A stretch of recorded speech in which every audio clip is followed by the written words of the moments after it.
في حاج، بما أنه موسم الحج، حاج ليبي جاي من ليبيا، له قصة عجيبة. يقول، طبعا هو يتحدث مقابلة على الهواء مباشر، يقول أنا نويت الحج وأخذت التصاريح وقصيت التذكرة وتوجهت للمطار، وادعت أهلي وادعت أحبابي، متوجه للحج. يوم وصل المطار سبحان الله كان عنده إشكالية في جواز السفر وفي الاسم وكذا، فتأخر عن المسافرين حتى أغلقت الطائرة. يوم أغلقت الطائرة خلص أوراقه، يعني تعاطفوا معه اللي في المطار، فقال أبغى ألحق يعني قبل ما تقلع الرحلة. كلموا الطيار، وكان الطيار متشدد، يعني عنده بروتوكولات في الطيران، إذا أغلق باب الطائرة ما عاد يفتح إلى أن يصل للجهة الأخرى.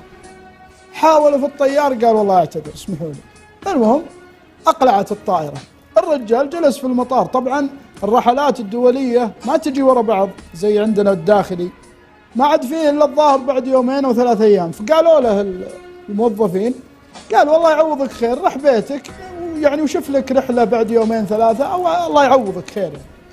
قال لا أنا بسافر اليوم إن شاء الله، عنده يقين بالله سبحانه وتعالى. استغربوا ردة فعله وما بغوا يكسرون خاطره، قالوا خير إن شاء الله.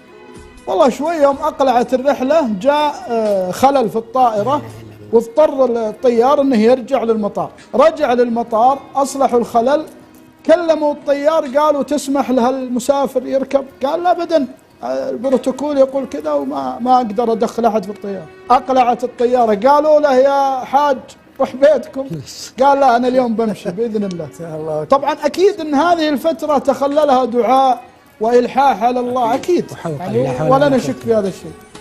المهم يقول أقلعت الطائرة مرة ثانية، أما أقلعت صار خلل مرة أخرى ورجع الطيار. طبعا الحاج هذا اسمه عامر، لما رجع الطيار أول ما وصل قبل ما يصلحوا الخلل قال جيبوا لي الحاج عامر لازم يركب معنا.